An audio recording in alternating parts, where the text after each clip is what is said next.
Gretchen got home around her normal time. Her mother had driven her.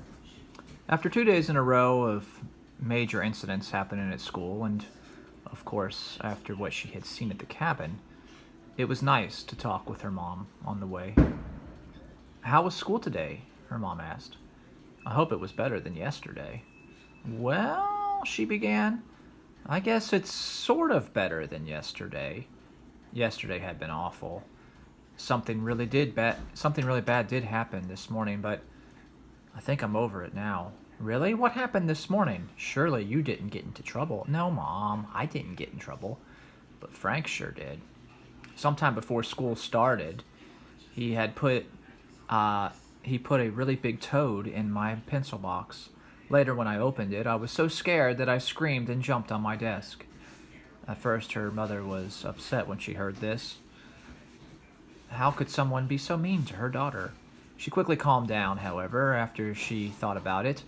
Kids are going to do silly things to each other. Sometimes they're being mean, and sometimes they just don't think about what they're doing. Kids are kids. Besides, she knew Frank's parents, and she was sure that they would take care of their son's behavior. "Wow," her mom said.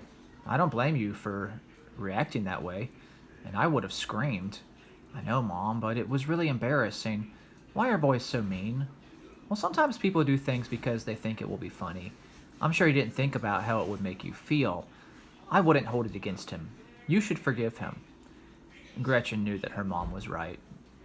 She knew how important it is to not hold grudges against people when they do us wrong. She should just let it go. But it was so hard. "It gets worse, though," she went on. "He put a rubber band around the toad with a note on it that said it was from Bobob." "Well, how do you know it was Frank, then, and not Bobob?" "Because Bobob couldn't have done it. He wasn't even at school today." "I see," her mom said thoughtfully. "It makes me wonder, Mom. What if Bobob was innocent yesterday? I mean, sure, he did give me the stinky perfume, but what if Frank tricked him into it somehow? This is so confusing." After she said this, she thought of another possibility. What if Bobob had been behind what had happened today? He and Frank were good friends. What if Frank put the toad with the note in her pencil box because Bobob had asked him to? How in the world was she to know? Gretchen and her mom got home at the normal time. Gretchen had something she wanted to do, but she could not stand the thought of doing it before she got her ordinary routine accomplished. She would come into the house, eat a quick small snack, and do her homework. And she loved routines. It had to be done this way. Today, though, she found herself actually wishing she could do this other thing first, but her perfectionist, structured ways would not allow for that. Her snack had been eaten, and she was now going through her homework. Fortunately, she had been able to accomplish some of it already during study hall, and the work did not take long to accomplish. Now that she was done, she could get to it. Ever since the Bible lesson that morning, she knew what she needed to do. David knew that God was on his side, and he was not afraid of the giant. The giant in her life was definitely her fear. Her fear of what was in that cabin was something that was not going to allow her any peace until she could put it to rest once and for all. She was going back. She was going back to face her fear. She knew that God was with her and that whatever was in that cabin was not as great as he is. This fear was going to stop once and for all. She would not let it control her life. She now found herself in the same place she was yesterday, at the edge of the woods. She took a deep breath. Again, she said a prayer and started down the trail once again. Billy and Bobob were rummaging through the cabin and had been for several hours now. Time was something that they had seemed to have forgotten existed, as the possibilities of new discoveries dominated their thoughts. Billy kept bringing up what had happened earlier. He just wouldn't let it go. "I can't believe you were so scared." "Whatever, Billy. This time you were scared too. I heard you screaming." "Oh, I just did that to make you more afraid. I was pretending. When is the last time you saw me get scared?" Bobob paused a moment. While it was true that Billy did not scare easily. He had seemed pretty spooked earlier when they saw that thing in the mirror.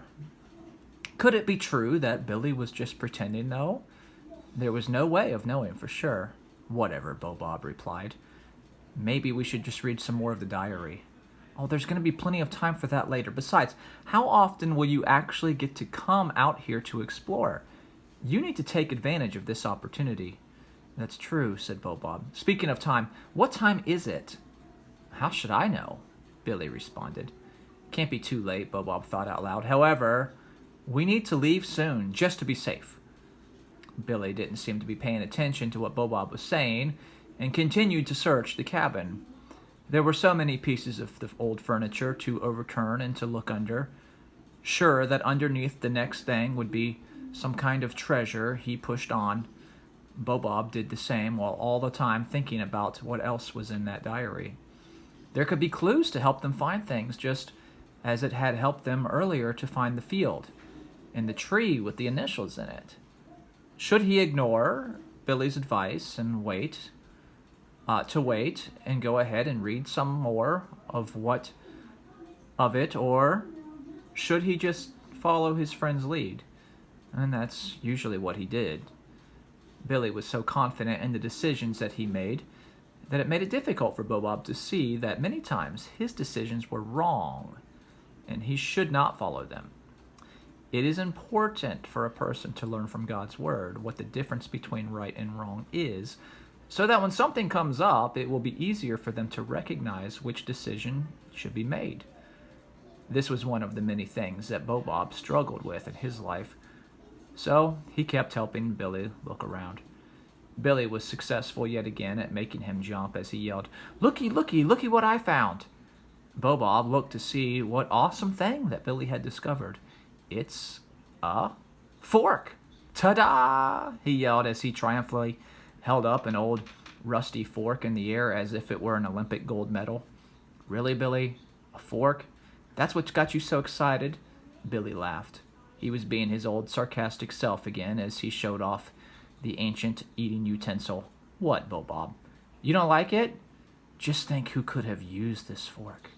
It could have been your girlfriend, Iris.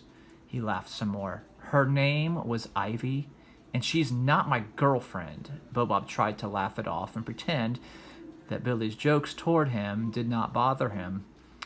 Truthfully, though, they did bother him. Bob put up with a lot of things that bothered him just to keep his friendship with Billy alive. What was that?